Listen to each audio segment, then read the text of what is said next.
वर्ध्यातल्या देवळी तालुक्याला गारपिटीचा मोठा तडाखा बसलाय। संध्याकाळी 5च्या दरम्यान जोरदार गारपीट या ठिकाणी पडली आणि गहू, चणा, तूर आणि कापसाचं मोठ्या प्रमाणावर नुकसान झालेलं आहे। खासदार रामदास तडस नुकसानग्रस्त शेतकऱ्यांच्या बांधावर पोहोचले होते। वर्ध्यातल्या देवळीमधल्या इसापूर, रत्नापूर, फत्तेपूर, मोरतगाव, आंबोडा, खरडा, काजळसरा, भिडी, विजय गोपाल, इंझाळा, सोनोरा, अडेगाव, रोहनी यासह अनेक गावांमध्ये गारपीट झाली। शेतमालाचं मोठं नुकसान झालं आणि या नुकसानग्रस्त शेतकऱ्यांच्या बांधावर खासदार रामदास तडस हे पाहणी करण्यासाठी पोहोचलेले होते।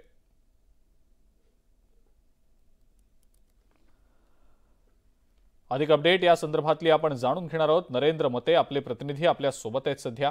नरेंद्र, देवळी तालुक्याला गारपिटीचा खास करून मोठा तडाखा बसलेला आहे। अनेक पिकांचं यामुळे नुकसान झालेलं आहे आणि या पिकांची पाहणी करण्यासाठी लोकप्रतिनिधी देखील पोहोचल्याचं पाहायला मिळालेलं होतं। नरेंद्र, काय सांगता येईल याबद्दल?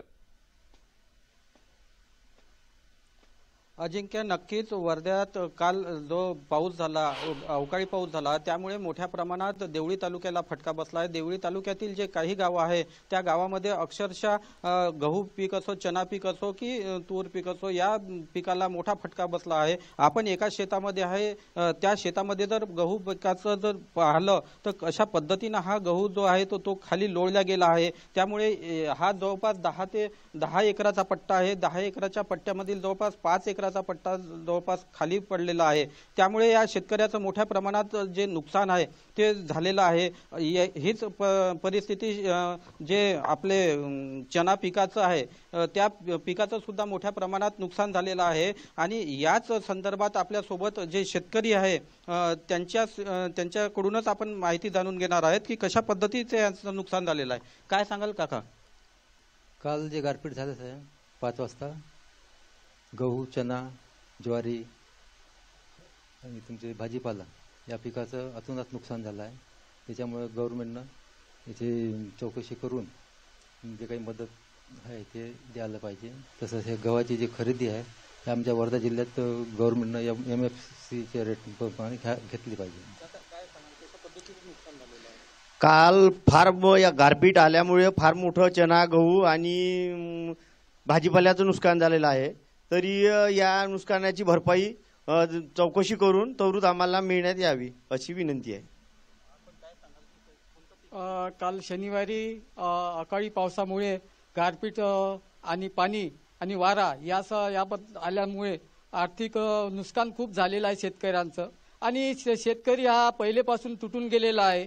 ना भूतो ना भविष्यती ही परिस्थिती या शेतकऱ्यावर झालेली आहे। कापसाला भाव नाही, सोयाबीनला भाव नाही आणि सातत्याने हा दुःखाचा डोंगर यांच्यावर आलेला आहे। आणि या नुकसानामुळे कास्तकार पूर्ण हलवलेला आहे। तरी यांनी ताबडतोब पंचनामा करून शासनाने ताबडतोब मदत द्यावी अशी मी त्यांना विनंती करतो। खासदार आले होते बांधावर, त्यांनी काय सांगितलं, काय मागणी? त्यांनी एकच मागणी केलेली आहे की जे शेताचं जे शेतकऱ्याचं नुकसान झालेलं आहे त्यांनी पंचनामे करून तत्काळ तहसीलदारांना आदेश दिलेले आहे की बांधावर येऊन पंचनामे करून। नक्कीच जे नुकसान जे आहे ते मोठ्या प्रमाणात आहे। शेकडो हेक्टरमधलं हे नुकसान आहे।